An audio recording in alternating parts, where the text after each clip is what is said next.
What's going on, Facebook and those coming over from Instagram? Jason Pantana here with the man Ray Ellen, founder of Pixel Properties. I think a lot of you probably know Ray. He's very famous in our ecosystem. You're famous, Ray. Infamous, maybe. You're infamous in our ecosystem. I Maybe. call him the king of video, king of Little Rock, Arkansas, which is where he's located, and Pixel Properties. So real quick, I'm just going to kind of check the feed. But Ray, do you want to give us any details about what you're up to in Little Rock? Give us a sense for your business, who you are, what you care about. Anything like that? Yeah, I'll just kind of give you an overview. I reactivated my residential real estate license in this market in 2013 and just kind of focused on being a real estate agent. About 2.5 years into it, we had really good numbers. I thought maybe I should tell people. So that's when we got into video and marketing and that kind of stuff. So since then, it's blown up. Yeah, We kept, absolutely. I see Amanda Hobbs is watching. Yeah. Jonathan, what's going on? Ashley Hausman. Hey, Ashley, how's Florida? Hopefully nice this time of year. Mr. Mike Rennick, also in Florida, is watching. Got a good crew here. What's cool. Up, Mike? All right, so you guys know the rules. It's Facebook Live. If you have any questions or want to jump into the conversation, whatever, tag friends in the comments, ask a question, offer insight. I want this thing to be as interactive as possible. Ray and I, we'll just keep talking because we talk fairly frequently about this kind of stuff, but we'll just keep going. But jump in the conversation, ask a question. I'm checking my Instagram stories too for more questions. Several have already come up.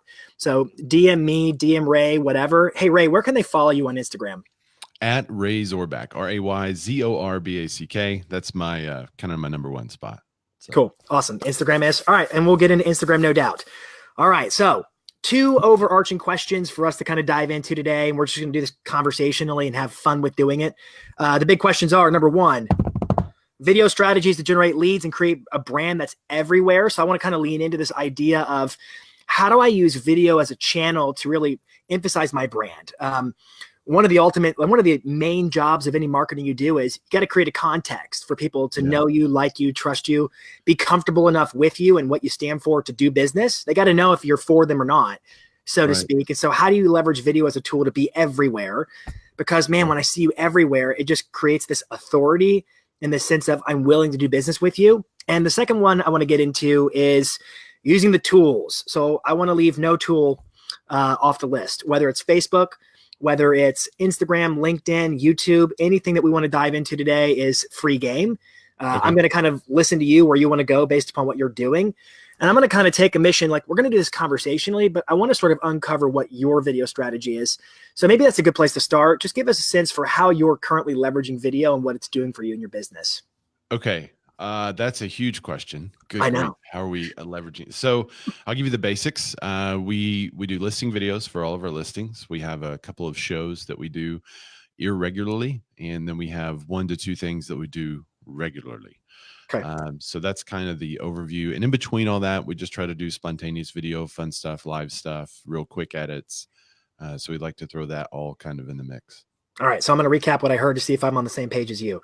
A, you do listing videos, not like slideshows, but real videos of listings, which I think a lot of people are familiar with you, but I'll just recap what I've noticed about your listing videos. A, it's great video content. B, there's use of drone footage and all kinds of like great just imagery. It's narrated by you with a voiceover. You typically make an on-screen cameo, so we get to see you on screen momentarily. And then there's music in the background, so it sounds very fuzzy and warm and inviting. Fair? Yep. Okay. So that was 1 is listing videos. 2 is you got a couple of shows. So I'll ask you to elaborate on those in a second, just recurring kinds of video that you put out over time. And then the last one is that spontaneous, like little 10 or 15 second video clip. I guess I'm thinking of the one where when we did the last time change, you had the falling back and you fell back and the girl got a text. And so she dropped you because her client wanted to go buy a house. It was just a fun little thing, right? Right. Okay, cool. So yes. Do you want to unpack? So let's go back, because I think this goes into one of your main topics of being everywhere in the branding. So let's go back, because that is the overview. But when you look at our listing videos, I got a really huge compliment the other day. And it actually happened again this week, where a guy was talking about our videos, and they said, when I see a pixel listing, I know it's a pixel listing before anything else. And so one of the things that we do with our video and with all of our content is it looks the same, and it doesn't look boring, but it's the same every time, so that when someone goes to our page or when we put an ad in front of them, they know kind of what they're looking at before they even get started. And I even had one guy tell me, he said, yeah, we always look towards the master bath. So we kind of fast forward, and I know about where every video the master bath is within a minute or two, and we can see this master bath because that's what we're looking for. And so that's a huge compliment for us because we're steady and it's the same and it's repeatable and transferable. And now some of my agents are doing the same thing. We put just a couple of notes on the buyer behavior. We noticed that we get more clicks and more hits whenever there's a person in front of the video. And we still go back and test. Like if we have a beautiful aerial image, sometimes we'll open with that as the thumbnail. But right now, putting a person as the thumbnail, we get more clicks and hits and more people to watch the video. We open with the agent because of the same reason, and then it goes into the house and the agent's still talking. So a couple of details for the video nerds.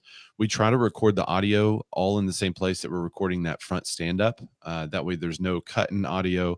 If we are outside recording, we'll get a couple of minutes of just kind of ambient noise that we can recut in if we need to, because we don't want any kind of pauses. So whenever the agent stops speaking, that ambient noise still goes on in the background. So it is harder to do when you're outside because you'll have the neighbor like start up his leaf blower and stuff. So we've found that being in the studio with a green screen is really helpful at controlling that. You turn a 15-minute production in 3 minutes.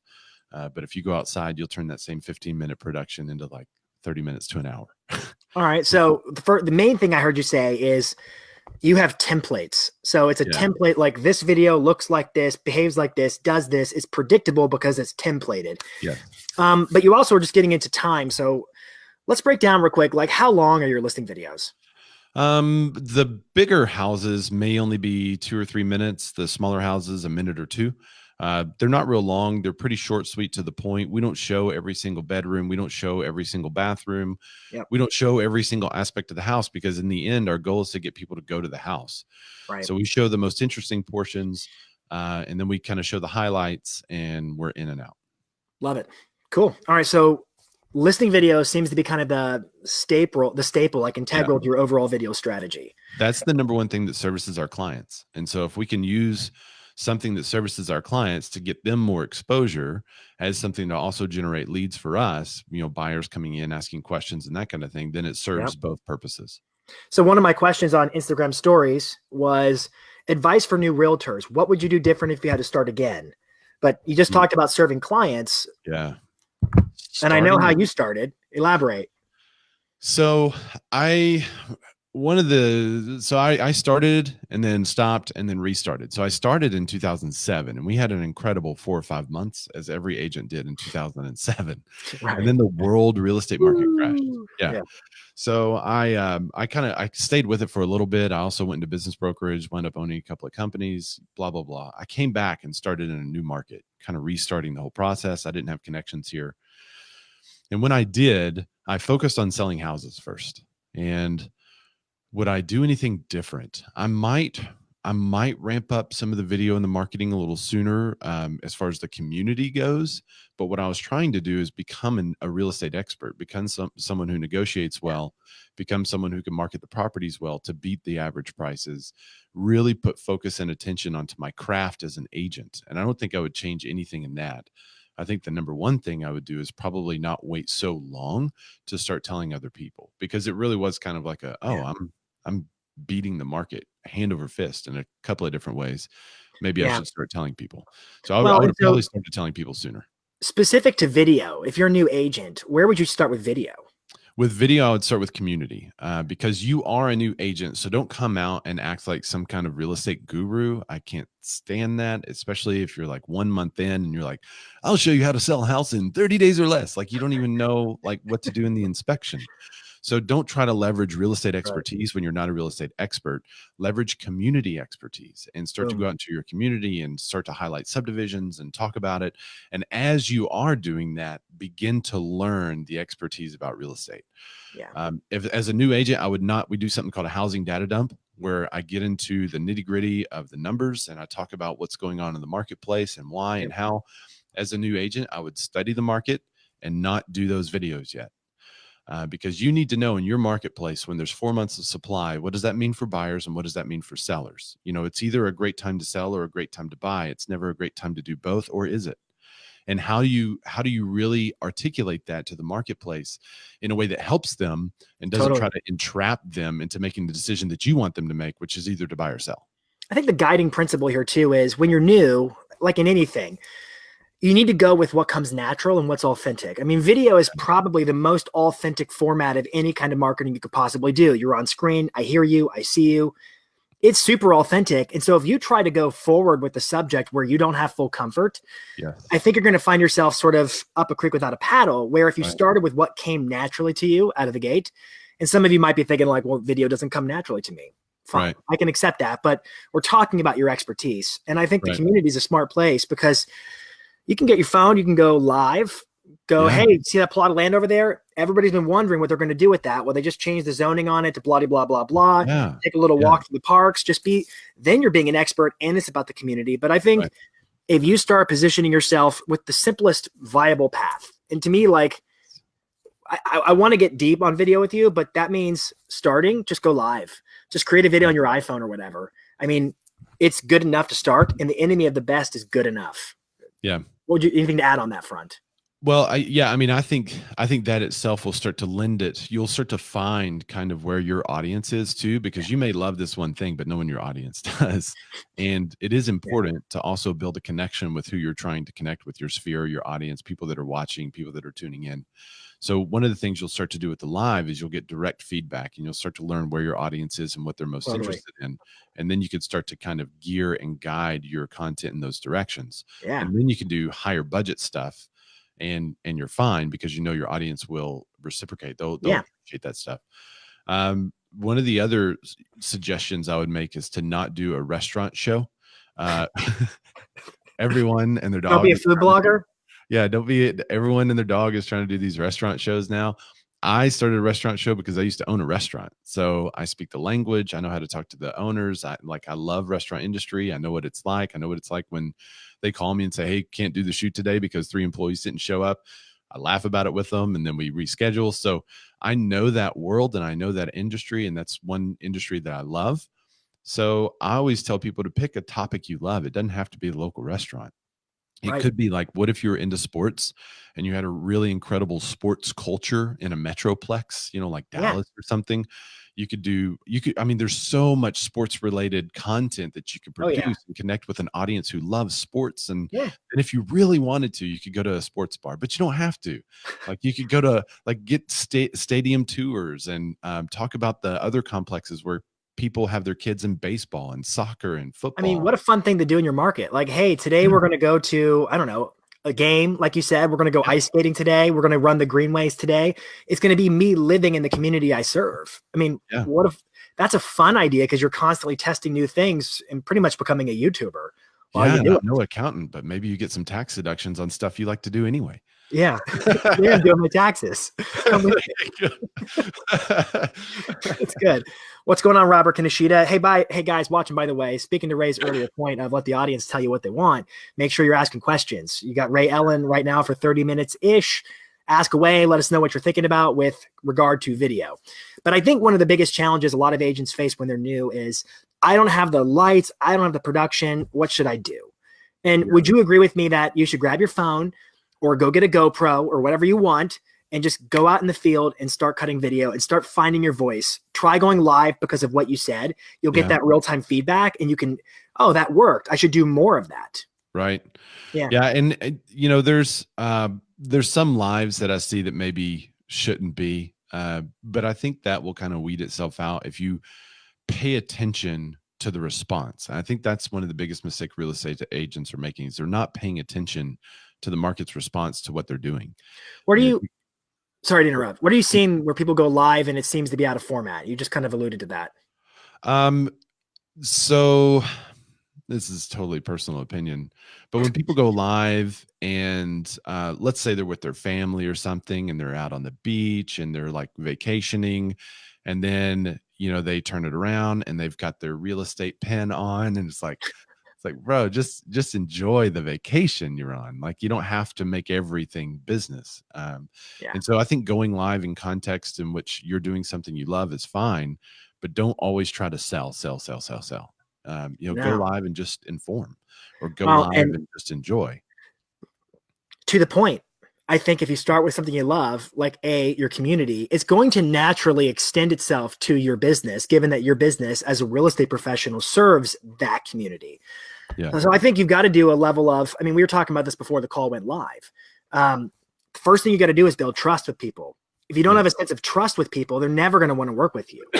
How do you get trust? I say you leverage as much video as you can. You give, focus on the community, share useful information, whatever. And I think you'll find those opportunities. We don't have to get into them too detailed today per se, but where you can go back to that audience and say, make a real estate offer, so to speak. I mean, you're using listing videos, and I know with your listing videos, it's a click to learn more, go to your website, you're capturing leads. I know your listing videos are getting sometimes 600 clicks on a link or more. So they're performing quite well. I know this because I look at your Bitly performance. And yeah, good. Does well. I would add this to the live conversation. When should I be? When shouldn't I be live? Yeah. I would say as a principle, if I'm going live, because I think Facebook, for instance, is going to give me more algorithmic juice and show me to more people. Maybe that's the wrong reason versus I'm live because I want to go through something in real time with people. I need feedback. I'm looking to do it together. So I mean, like for now, we're live primarily because I want you to ask me questions. So Robert Kaneshita, what's up? Oh, look, we got a question. It would be inappropriate for me to not take that question now. So John, what programs do editing? What programs do I recommend for video editing? The one that your editor loves most would Tell us be. more about that. But if you are editing yourself, I started with an iPhone and iMovie on my iPhone, and I would literally shoot something, then go back to my truck and edit it right on my phone. So it's kind of like the old discussion: what's the best CRM? The one that you can use. As we are real estate agents, we're not video editors, we're not filmmakers or videographers. 100%. And if we are real estate agents, our primary job needs to be doing real estate, not editing video. 100%. So it's great to create the content, but you need a way to cut it fast, get it out there fast. And so if you're doing it yourself, something like iMovie is fine. If you want to get fancy, you can go Premiere, but there's a learning curve on that that's not on iMovie. Yeah. Final Cut Pro's got a learning curve too. Yep. I would say Premiere and Final Cut Pro are the top shelf products for most people. Yeah. Personally, I use iMovie. I got no intention of becoming a video editor. That's not what I want to do. And when I'm working with real estate professionals, my typical advice is even some who I've worked with who are phenomenal editors, like if they weren't selling real estate, they could be doing video editing. That's not where the money gets made. Right. And so there's sweat equity and check equity. What can my budget afford? But I would say, if you don't have the money to pay an editor and you don't have the skills to edit yourself, you need to find an app that makes it super easy and like do it on your phone.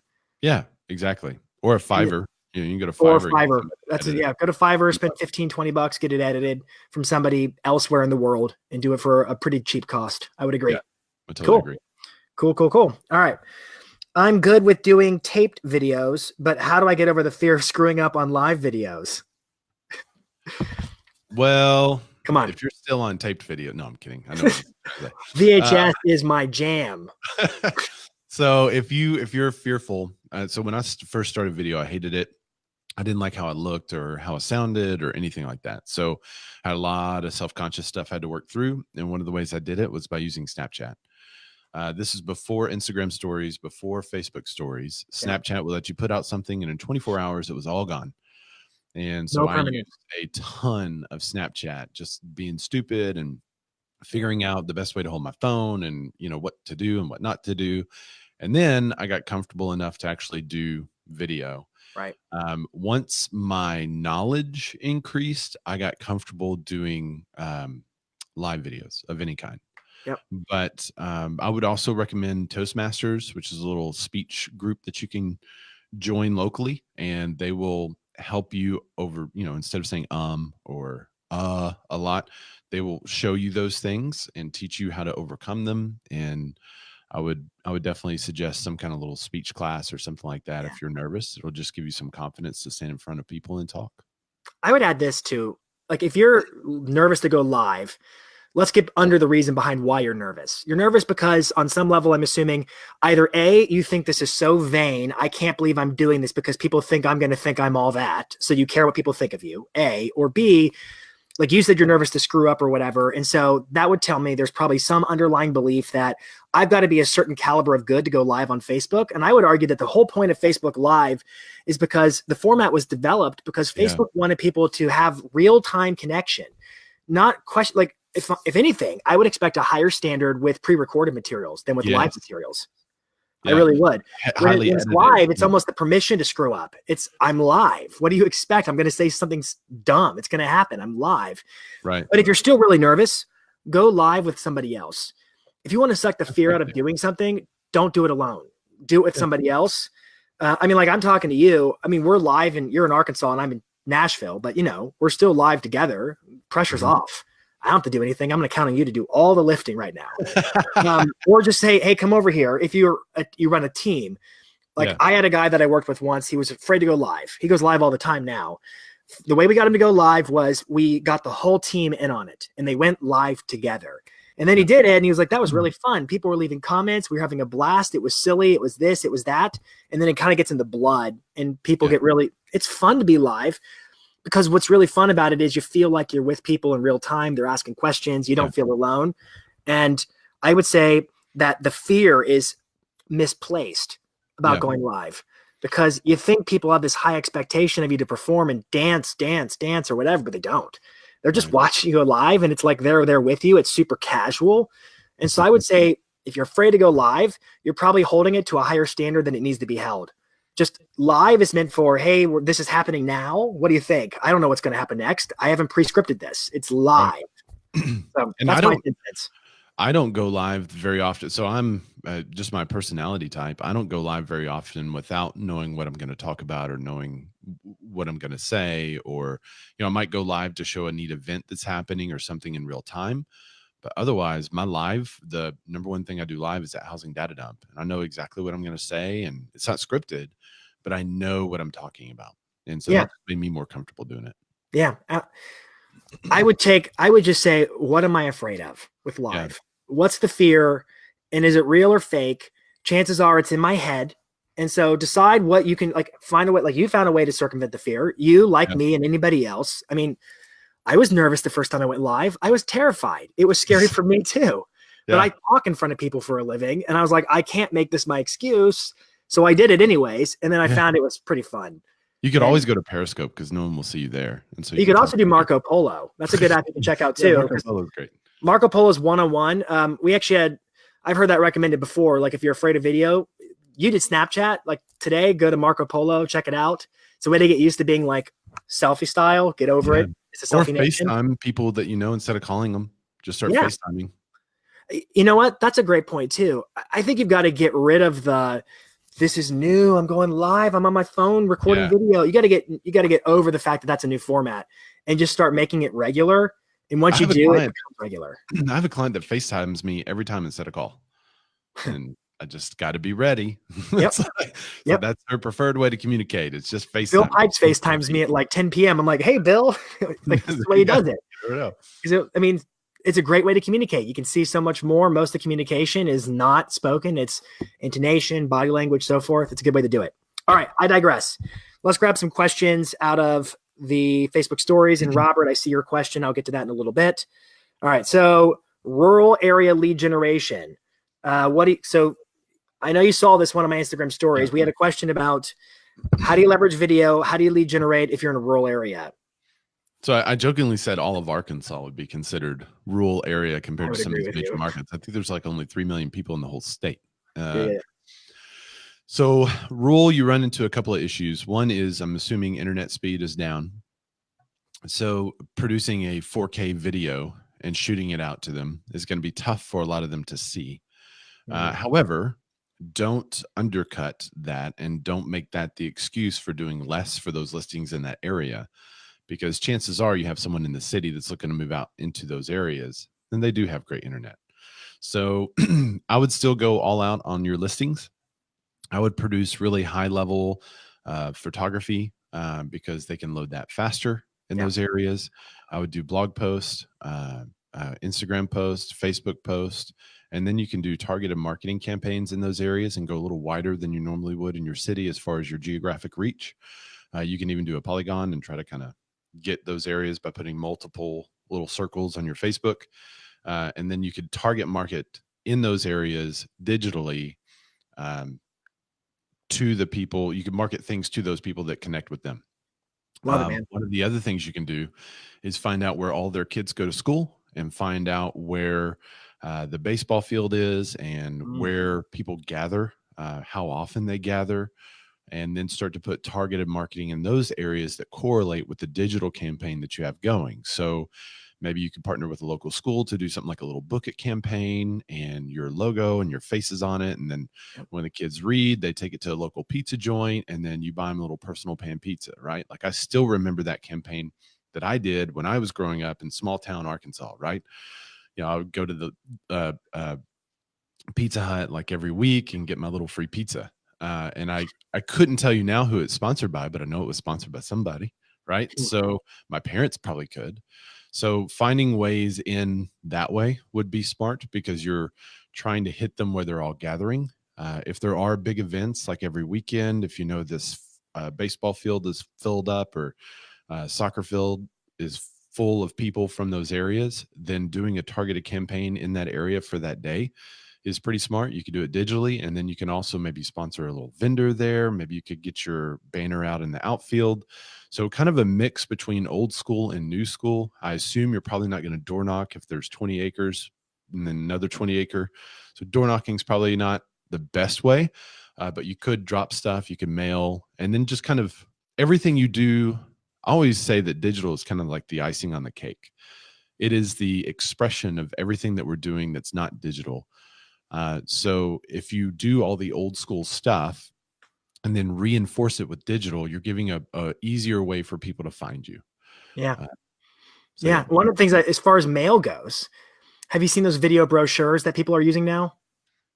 Yeah. So they're not that. Are you using them? No, not yet. They're slightly cost prohibitive, but less than you would think. I've seen them between 20 and 30 bucks per piece. But I'm seeing a lot of agents, like they've got, maybe it's a rural area and the houses are like few and far between, or they're luxury, and they're putting together a little sample as far as their farming goes. And it's you open up a little brochure. There's a video that plays inside of it and you can mail it out. Yeah. It's called a video brochure. You talked a lot about targeting. So go deeper on that for us as far as Facebook goes, targeting options. How are you doing that?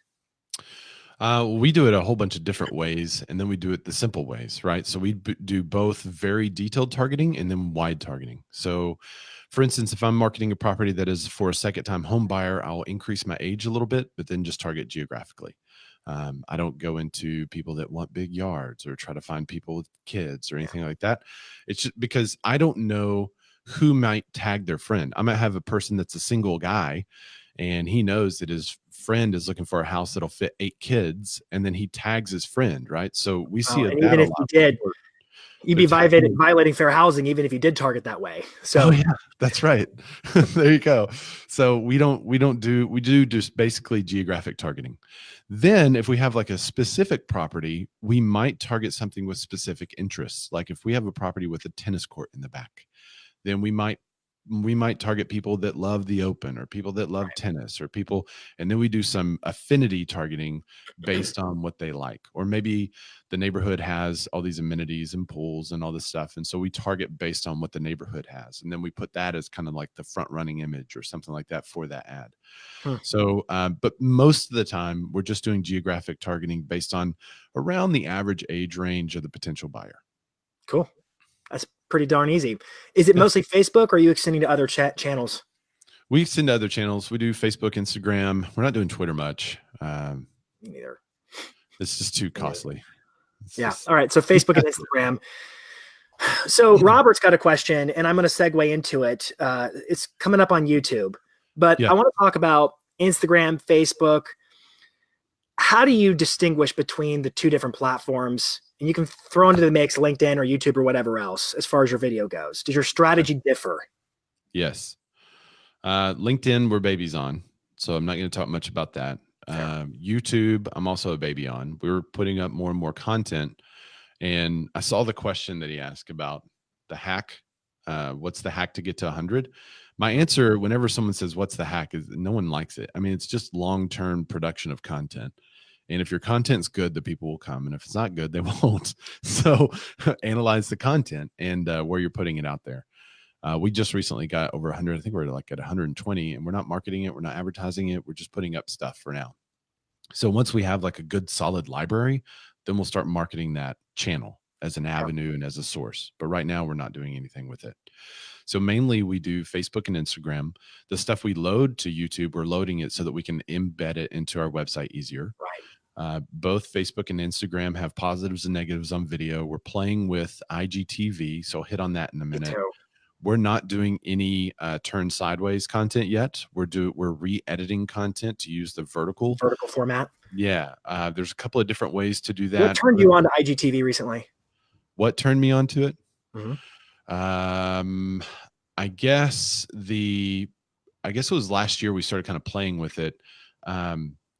Jimmy Fallon did one of those box where I think they were trying to guess what's in the box, or it was something like one of those games. And the way they edited it was genius, because they took the horizontal image and they cut it in half and they stacked it. And I sent that to our video guys and I said, this is the format. And so now if you see our listing videos on IGTV, you'll see the stacked imagery like that. Cool. We do a couple of shows like the Real Q&A show we put on IGTV, and we go back and forth between a whole shot and stack shot. So that's kind of what I was watching. I didn't find anyone that was really doing it right until I saw that. So the other person that we watch on that is Gary V, to see what they're doing. Right now they're blurring the top and bottom, and he's doing some turn sideways stuff. So I don't know. We're still playing with that. We haven't figured it out. We're getting okay views. They're trying to put more discovery into Instagram, but that's what caught my attention was the discovery features they've just added recently. Yeah, where now it appears in your stream. So I started using IGTV when it first came out, and I was just seeing if I would get much by way of views, and I really wasn't. And it was, it was typically me just giving a thought after the gym or whatever. It was no pressure kind of video, like just no pressure. Yeah. But now they've got this thing, because I think they've been struggling with adoption for IGTV. And so they've embedded it much more like it's in the home feed. So when you cut an IGTV, it'll show a preview of it automatically on your Instagram profile grid. Yeah. And then it will circulate through the feed so other people see it. Literally, I got 4 times the views and the reach when they added that one feature, just because the same principle that applies to YouTube applies to IGTV inherently. It's a channel, meaning when you look at most of Instagram, most of Facebook, it's audience based. So I broadcast out, and I want to be careful using that word broadcast, because it's not meant to be a billboard. It's meant to be a conversation, but I have the ability to talk to people. Whereas on YouTube and arguably IGTV, they have to come to me. So it's almost YouTube's a search engine. So when you think about what content makes sense there, it's the kind of stuff people will search for in your market over time. It's a long game. And it's owned by Google, It's owned by Google. And so there's no, of course, it's a search engine. Right. Which means the advertising gives you the same targeting options as does Google as a sidebar. There's definitely some cool things there, but YouTube inherently is a search engine. So you have to think like a search engine. Why would people subscribe? Well, they want to get notifications, but the main muscle reflex is I come to YouTube when I'm looking for something. Unless you're like Casey Neistat or something. And then you've got such a brand on YouTube. People are, it's different. But IGTV is that way too. Go ahead. We're using some swipe up from the stories into IGTV. And once you've loaded your IGTV video, then you can do those stories occasionally, just kind of as a refresher. If something comes up, then you can kind of create awareness. Yep. We've started even cutting those shorter and having some micro content out of that, which we are storing up the micro content now. And that's kind of in the future. We're going to be releasing a lot of that stuff. All right. So IGTV gives you 10 minutes, unless you're like a famous person, then you can get an hour of time to talk. Right. We know that Instagram posts give you up to 60 seconds per video. You can do a gallery and string together multiple 60-second videos, but that's a little broken looking. Yep. So you get 60 seconds. Jonathan asked a question. So I said at Marketing Edge, I've noticed most of your listing videos are around a minute mark, unless they're like a super big lifestyle play. And I typically would recommend to most people, when you're doing a listing video, keep it under a minute. Yeah. That just means it can be used in multiple platforms like Instagram. What are your thoughts to that? Yeah, I mean, I agree. You at least, a lot of people don't know this, but whenever there's a big budget commercial produced, there's like a 2.5 to 3 minute version. There's a 60-second version, 30-second version, and Of course. 15-second version. Yes. And the reason why they cut that same commercial the different ways is because the different platforms that they put it on. And your listing video is the same thing. So if you have a big long version, that's great. There's platforms that they may work well, but for the Instagram platform, like YouTube, long form video is not going to be great. But if you want to nest a 2-minute video, 3-minute video into your website, that would be more appropriate. Whereas 60-second video may leave them wanting a little bit. So yeah, I mean, you can do it multiple ways. We feel most of the homes that we sell, especially if they're lower priced, just due to budget, cutting one that's around a minute or 60 seconds is enough. And then we usually post that on Facebook, and then we boost it and it hits Instagram that way. That's so that my feed is curated and it doesn't look like just a whole bunch of listings. So we actually don't post many listings natively. Just because I don't want my friends and family and stuff just to see me trying to sell all the time. Yeah, that's important. I mean, I pay attention on my profile grid on Instagram, like, hey, what's the frequency of this type of post versus this type of post? Because I don't know if you ever look at the analytics, but most of your posts in the news feed or in the home feed on Instagram, people will go to your profile and check it out, and they're going to see the whole grid view. And so what's the overarching narrative? That's going to be why they do or don't follow you based upon what you post over time. And we archive story you're telling. I archive and curate that a lot. So there's a lot of posts that I'll post and then just immediately go back and archive. Once you get the reach, you just cut it out. That's good. It's a great point. I should probably prune a little bit more than I do. Yeah. And I don't post my kids. I don't post family or anything like that just because that's me. But some people that's like a personal choice. Brandon Porter asked, what kind of ads you put behind each episode? Oh, what was that? I lost you. Go ahead, man. A little bit. Well, we lost signal. What were you saying? I don't want to cut you off. Oh, I was just saying Chris Smith had a good idea. He's the guy that owns Curator. He said everyone should have a don't post list and just things that you say, okay, I'm not going to post. I'm not going to go live. I'm not going to do this. That way you just kind of have your own standard that you live by. And so I have a I'm not going to post list. That's honestly a good principle to go by. I mean, sometimes painting the negative space is a better way of going about it. Like, what am I not going to do? And then you're left with what am I going to do? Right. Brandon asked a question. He said, what ad spend do you put behind each episode of Home Sweet Arkansas? What kind of targeting do you do for the audience? If you're willing to answer, could you tell us briefly what Home Sweet Arkansas is first? Yeah, Home Sweet Arkansas is, I've always called it kind of a big hug back to a big thank you hug back to the community. It's it's a show that we do about cool places to go. We're filming, I think, 4 to 5 more this year. It's one that we don't produce very often because it's extensive in the cost and the editing and all that. Each show is 9 to 11 minutes. If you watch 2 of them together, it's just like you watched an actual TV show.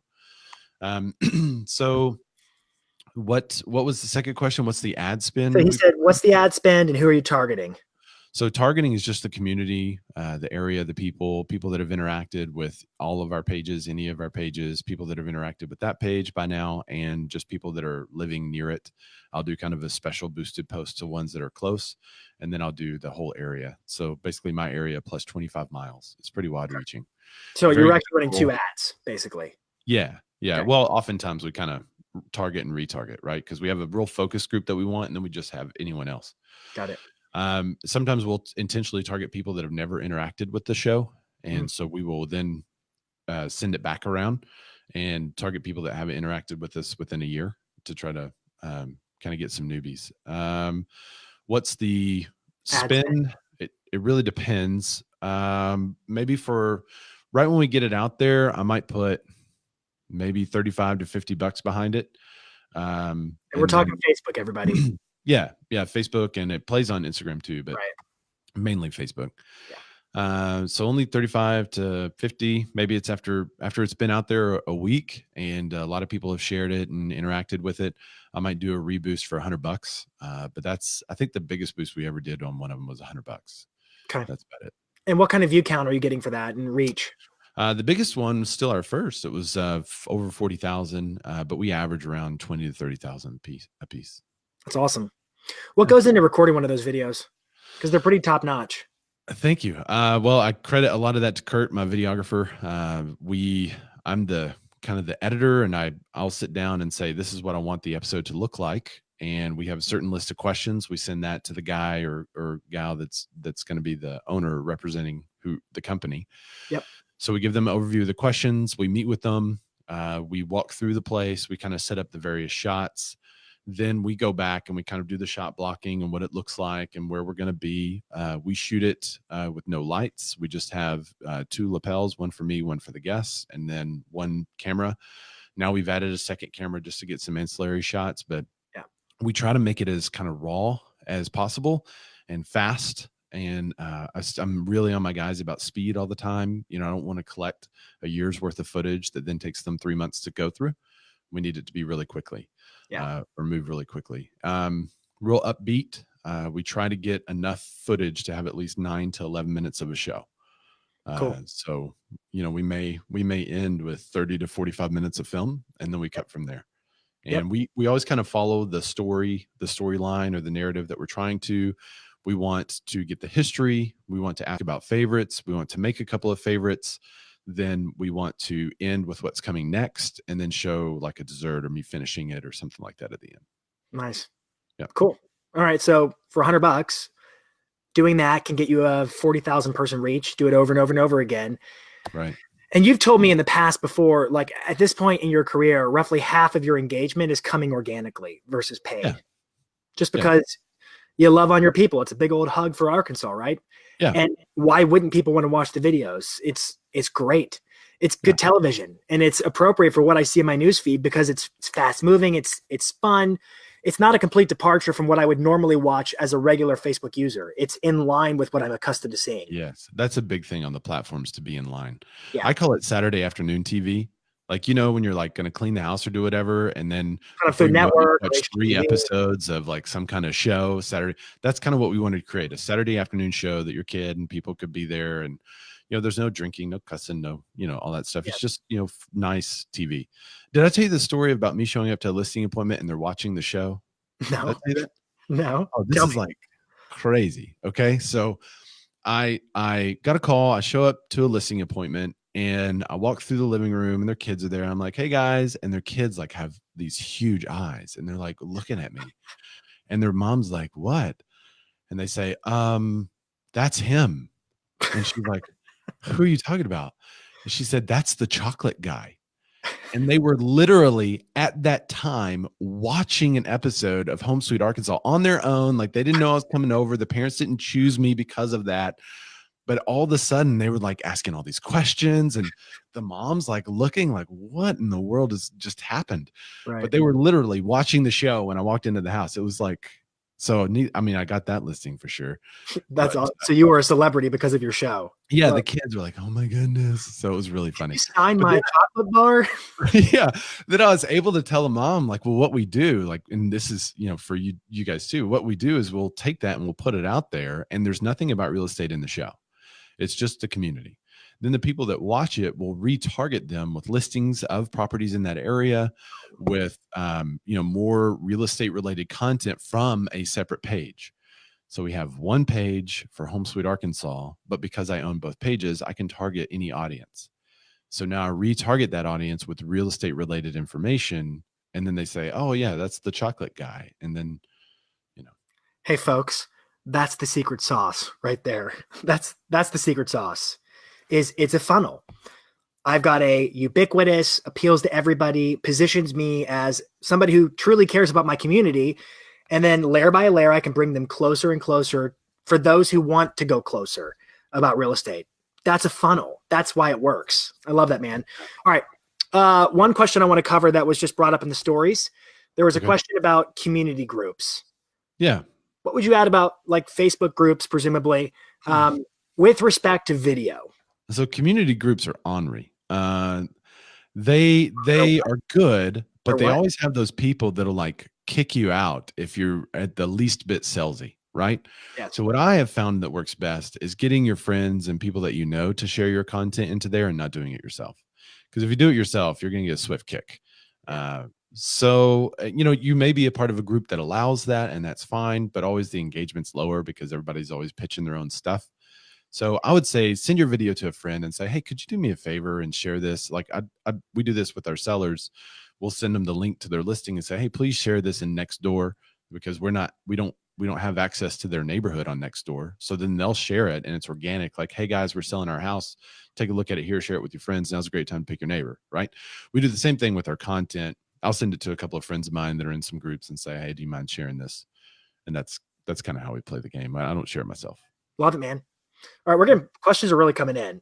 I'm going to just segue to the next question. Brandon asks, do you have a separate Instagram account for real estate versus Home Sweet Arkansas? No. So back in the day, I had Ray Ellen Group, and that's kind of a dying page, and I'm uploading this real fun image over time. I switched because it was just too much to maintain. So I have Pick for Properties, which is our company, and that's the whole company page.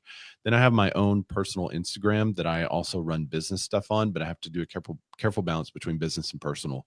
I just found that works best for me and my connection with my clients and friends and family. Yeah. We have a Home Sweet Arkansas. We have the Instagram, but we're not doing anything with it. I just haven't found a need to yet. We kind of made a tree and said, what content would go under just real estate related, what content would go under Ray. And so we have certain content that we put on certain platforms, but we just kind of watch it real carefully. So we don't do separate. Well, I think you said it, at a certain point, the upkeep of just maintaining becomes a challenge. And this spills right into Zach's question, which was, you're clearly very involved in the digital advertising side of what you're doing. Yeah. How do you balance all that, the marketing, with being an agent, going on listing appointments and so forth? I mean, a lot of the digital advertising you do just from your phone. So if I have 15 minutes here or there, I'll kind of look and see what posts that we have that I could boost and what the engagement's been. Yeah. I probably look once a week and see kind of overall engagement and what posts are taken off. And then we may reboost those and take in boost early. So I'm honestly, I'm not spending a whole bunch of time on the actual marketing and advertising of it. I'm looking mainly to say, hey, are we getting leads? And if we're continuing to get leads, I look at that number in our CRM. And if those leads are up, then we're doing good. If those leads start going down, I'll throw out a couple of boosts and get them back up. Easy peasy, man. Yeah. I mean, I think you don't overthink much either. I mean, you're clearly an analytical guy. You've got strategy in terms of how you approach it, but like, it's very simple. Do I boost or reboost? Yes or no? Did I get what I want? I think a lot of people, they get kind of shy, and, there's fears about doing Instagram live, Facebook live, or things along those, like putting themselves out there.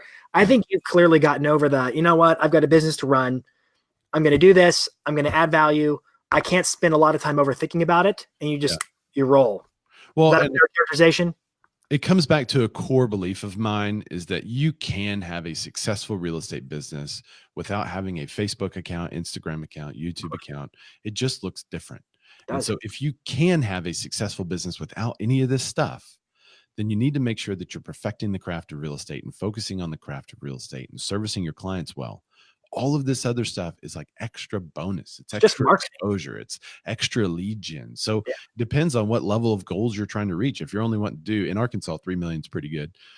So if you're only wanting to do 3 million a year, then you need to sell 24 to 30 homes. And you can do that without Instagram, without Facebook. You can do that just through your sphere, connecting with people, taking them to coffee, handwritten notes, all that kind of stuff. But if you have big goals, if you want to do 7, 14, 20 million, do 200 transactions, you got to do more. And so that's when you start to focus on other things. But it comes back to a core belief that I can do what I'm doing now without any of it, but I can do it easier with it. And so if it starts to make it more complicated to do what I'm doing, then I'm not doing it right. Well, and I think this is what's clear about you. Your Pixel Properties is a real estate brokerage. You buy and sell houses. There's no debate over what your core competence is, over what your value proposition is, over what you guys do as far as your business goes. And this might be a little bit sidebar, but I've noticed a lot of agents, like the learning curve can be so steep with digital marketing, with video and all this stuff, that it's like they feel like they got to quit their day job. But what you said is 100% true. If the tools make it easier to get what I want, yay. But be clear on the goals. I mean, any kind of marketing, any kind of a business, it all boils down to, what's the goal? What am I trying to achieve? And then what are the tools or tactics or strategies that get me to the result? Right. Everything else doesn't really matter. Yeah, that's exactly it. And it's a marathon. Like, you can start with one. Like, don't look and say, okay, this year we're going to master Facebook, Instagram, YouTube, and LinkedIn. That doesn't make sense. So just No. take Facebook, and then No. just take one avenue of Facebook and say, this year, let's master Facebook video. Let's forget photos. Let's forget blog posts. Let's just look at video and see if we can expand that. Then after you do that, start looking at different ways you can use that video into blog posts. And maybe that's the next year. And then you look at Instagram. So we are kind of taking it one platform per year. And so this year we're putting a lot of focus in on Instagram. Last year we didn't do hardly any. Next year is kind of like our YouTube year. So what we're doing this year to prepare is just uploading content to YouTube so that next year we can really be a force on YouTube and start to leverage it. But we're taking one thing at a time, and we're not dropping the ball on something that we've already done well. Well, I think you already said it earlier too. Like, for example, Home Sweet Arkansas, you said, I haven't really needed the Instagram account yet for it. Right. And you also had mentioned, like, when you run a post as an ad on Facebook, it has the ability to syndicate that post, that ad, to Instagram amongst other platforms that Facebook owns. Yeah. You can look at your analytics, and the analytics will tell you where your audience is or isn't. I mean, right now it's putting the ad on Facebook because that's where the people who are going to watch that kind of a show currently are. Yeah. So I think a lot of people are like, if you could just look at the numbers, at the intelligence, and say, hey, there appears to be an audience there for me, I should go after it. Like, I was working with a coaching client who ran an ad. It was a lead ad he ran from Facebook. And we noticed on the analytics, most of the audience was on Instagram. And so we started scratching our heads and looking at the analytics and realizing a lot of his posts were performing better on Instagram. Yeah. And so it's like, you know what? We should double down on Instagram because the numbers look at the content. And you say, what am I doing different about the content on Instagram that is making a hit on Instagram? You go ahead and double down on that, but then start learning and say, well, what do I need to do different on Facebook to make the content hit on Facebook? So that's exactly it. Ray, I appreciate you, man. I'm going to be respectful of time. If you guys have more questions, just drop them in the comments feed. Tag Ray, tag me. We'll do our best to get back and give you an answer. But what I respect tremendously about you is you have a clear real estate goal. You are somebody who has a healthy perspective as to what video and marketing and all that stuff is. What is the purpose of it? You use it as a tool to get your goals. You don't get overwhelmed by it. It doesn't freak you out. You don't feel like you have to do it because everyone else is doing it. I like your attitude that says, I'm in business. I want results. I'm not going to be swayed by my own feelings. I'm going to be logical about what works and doesn't work. So I admire it, man. Appreciate you. Man. I appreciate you too. All right. Have a good day, everybody. I'm going to end live broadcast and we'll see you next time. Thanks. Bye. Bye. Push button now. I know you got to do it twice.